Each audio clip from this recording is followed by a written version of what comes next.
Сәлем достар, İzmir қаласы туралы айтамыз. İzmir қаласының küçük park деп аталатын жері, яғни Барноланың küçük park деп аталатын жері. İzmir қаласы өте әдемі қалалардың бірі. Яғни жастардың жүретін жері сияқты. İzmir қаласы басқа қалалармен салыстырған кезде халық өте көп екен. Мысалы үшін дәл қазір түнгі сағат 1-ден асты. Дегенмен де халық өте көп. Сонымен қатар İzmir қаласындағы Ege университеті тип факультеті хастанасы деген бұл Ege университетінің медициналық факультет ауруханасы деген мағына білдіреді.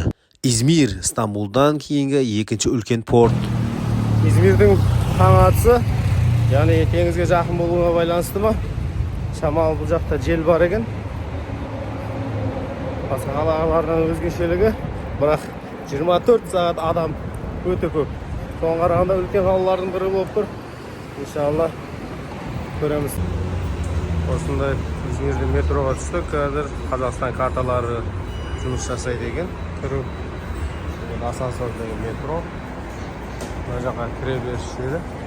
Метроға мына жағынан шығатын жақтары. Шығып кетеді, мына жақтан келеді. İzmir Түркиядағы халық саны бойынша 3-ші орындағы қалалардың бірі. 2023 жылғы жағдай бойынша оның халқы 5 миллионнан аса адамды құрайды. Және Түркияның Стамбулдан кейінгі екінші үлкен порттарының бірі болып есептелінеді. İzmir провинциясының әкімшілік орталығы болып саналады. İzmir қаласы Түркияда орналасқан әдемі қалаларының бірі. Бұл жерді қазір Сойер Тунч деген адам басқарады. Сонымен бірге İzmir қаласы көлемі 11.891 километр квадрат, ал Нумнан жоғарғысы 25 метр жоғары орналасқан. Сонымен бірге ресми тілі түрік тілі болып есептелінеді. Ежелгі уақытта İzmir аумағында грек Смирнасы болған. Бұл қаланы Жерорта теңізі бассейніндегі ең көне қалалардың бірі болған. 1922 жылғы қырғынға дейін 100 мыңға дейін адам қырылған. Оның халқы негізінен христиандар болды. Сонымен қатар гректер мен армяндар ең көп халықтардың бірі саналған. Түркия Республикасы құрылғаннан кейін қала Анадолыдан көптеген қоныс аударушыларды тартып отырып, оның маңызды өндірістік және мәдени орталығына айналды. Дәстүрлі түрде түріктің ең либералды қаласы болып саналды. Ендеше İzmir қаласының тарихына тоқтала кетсек. İzmir қаласы бүкіл өмір сүру кезеңінде қала гүлдену мен құлдырау кезеңдерін бастан өткерген бай тарихқа ие қалаларының бірі. Оның аумағында ежелгі Смирна қаласы болған. Оның шіркеуі ежелгі Смирна қаласы кезінде гүлденген. Сонымен қатар ол шіркеудің арасындағы апокалипсистегі 7 шіркеудің бірі ретінде теолог Джонның аянында көрсетілген деген сыбыстар бар. Тарихта осы қаланың билеушілердің үнемі өзгеруіне қарамастан, әсіресе орта ғасырларда халық негізінен гректер мен христиандар болып қала берді. Алайда қала 1922 жылғы қырғынға дейін Константинополь патриархатының Смирна митрополитенінің орталығы болып қала берді. 1920 жылы гректер бұл İzmir қаласын басып алғаннан кейін түрік ұлтшылдары шартты мойындамады. 1922 жылы 26 тамызда түрік армиясы грек позицияларын бұзып кірді. Алайда 6 қыркүйекте шегініп бара жатқан грек әскері Смирнаға кірді. Бір күннен кейін ол барлық қолма-қол кемелерді талап ететін эвакуацияны аяқтады. Сонымен қатар Смирнада жергілікті грек және армян тұрғындарынан басқа Ионияның түріктер басып алған аудандарынан көптеген грек босқындары жиналды. 9 қыркүйекте қалаға Мұстафа Кемал Ататүрік әскері кірді.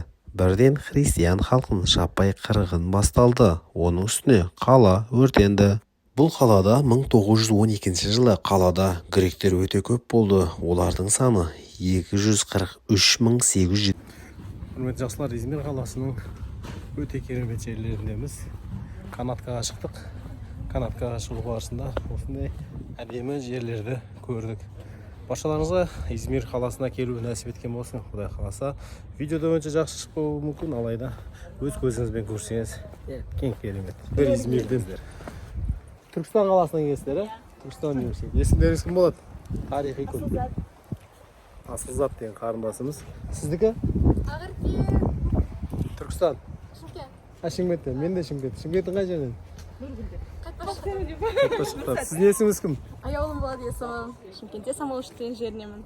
Машалла, өзіміздің қарындастарымыз.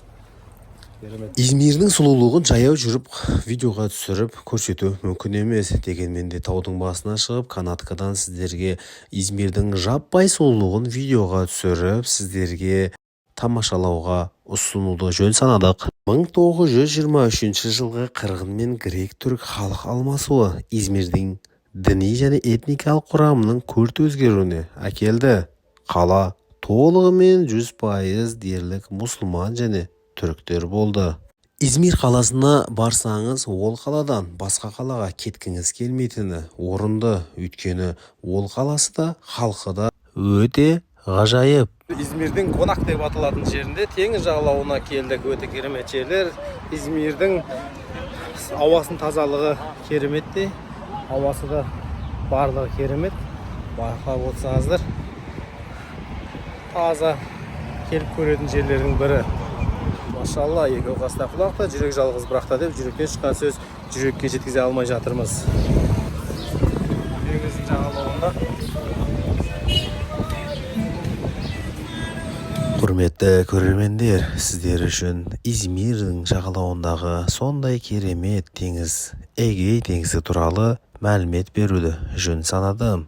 Эгей теңізі жерорта теңізі алабында жартылай тұйық теңіздердің бірі. Балқан түбегі Кіші Азия мен Крит аралығында орналасқан теңіздердің бірі деуге болады. Сонымен қатар, бұл Греция мен Түркия жағаларын шаятын теңіздердің біріне жатады. Солтүстік шығысында Дарданелл бұғазы арқылы Мармар теңізі мен оңтүстігінде ұсақ аралдар аралығындағы көптеген бұғаздар арқылы жерорта теңізімен жалғасқан. Аумағы 191 мың километр квадрат. Плейстоцен мен Плейстоцен аяғындағы су астына шөккен құрлық үстінде орналасқан. Бұл Эгей теңізі ең терең жері 2561 метр. Аралдары өте көп теңіздердің біріне жатады. Солтүстік және оңтүстік Спарат, Киклак, топ аралдар, сонымен қатар басқа да аралдар кездеседі. Жағалауы шығанақтармен және қойнаулармен тілімделген. Балық өте көп ауланады. Эгей теңізі арқылы Қара теңіз порттарынан оңтүстік Еуропа, солтүстік Африканың порттарына, таяу шығысқа және орта шығысқа Суэц каналы арқылы Үндістанға және оңтүстік шығыс Азия порттарына су жолдарымен өтеді. Әрі порттары Пирей, Салоники, Ираклион және де Измир және де Шанаққале жатады. Теңіз жағалауында түріктің шайлары мен пиццасын жесеңіз, ерекше көңіл күй сыйлайды.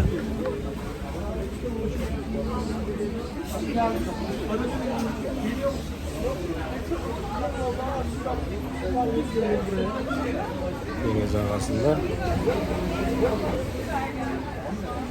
Құрметті достар, Измир қаласынан өте керемет. Измир қаласы басқаларға қарағанда таза қалалардың бірі екен. Халқы өте көп.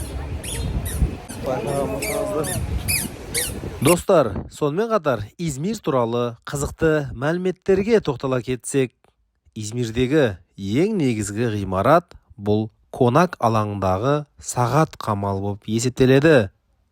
Осы район бұл Конак ауданына жатады. Сонымен қатар Измирдегі көшелерге есім берілмеген. Олар нөмірмен айтылады. Мысалы, 3046 сокак. Сокак, яғни бұл көше деген мағына білдіреді. Измирде жүрсеңіз, метромен қаланы айлануға да болады. Метро өте дамып кеткен. Достар, сонымен қатар естеріңізде болсын, Измирге келген кезде таксиге көп отырушы болмаңыздар. Такси өте қымбат. Измир қаласында ябанжы карт, яғни Каспий банктеріңіз немесе Честно банктағы қара карта соларды ашсаңыздар, бұлар международный жұмыс жасай береді. Сонымен метроға кірсеңіздер немесе автобуспен жүрген қайда сіздер үшін тиімді болады. Соны естеріңізде ұмытпаңыздар. Измир қаласы өте үлкен қала. Мүмкіндігінше метроларда жүрсеңіз адаспайсыз. Метроларды пайдаланып алсаңыз, нұр үстіне нұр болады. Мен артымда жанында, яғни метро. Барнова деген метроның кіреберіс жері. Мүмкіндігінше сақ болғандарыңыз нұр үстіне нұр болады. Құрметті достар, сонымен қатар сіздерде басқа қалаға келген кездеріңізде міндетті түрде барлығында қонақ үйде жатуға мүмкіндіктері болмайтыны сөзсіз. Сондықтан да менің артымда байқасаңыздар пансион деп жазылып тұр. Пансион деген, яғни гостиница болмаса да гостиница сияқты ішінде жағдайлары бар, ішкі барлық жағдайлар қамтылған, бірақ жағдай орташа деңгейде, бірақ өте арзандау, барлығына қолжетімді. Ол сіздер үшін бір мәлімет болсын деген мақсатта айтып жатырмын. Яғни келсеңіздер, пансион нереде десеңіздер, пансионмен сөйлесіп 150-200 лира төлеп жатуларыңызға болады. Сау саламатта болыңыздар, арнайы сіздер үшін. Измирден басқа қалаға баратын болсаңыздар, автобус немесе метромен артымыздағы Отагар, яғни аэровокзал деген сөз, сөзден билет алып қалаған қалаларыңызға бара аласыздар. Достар, ұнаса лайк басып тіркелуді ұмытпаңыздар.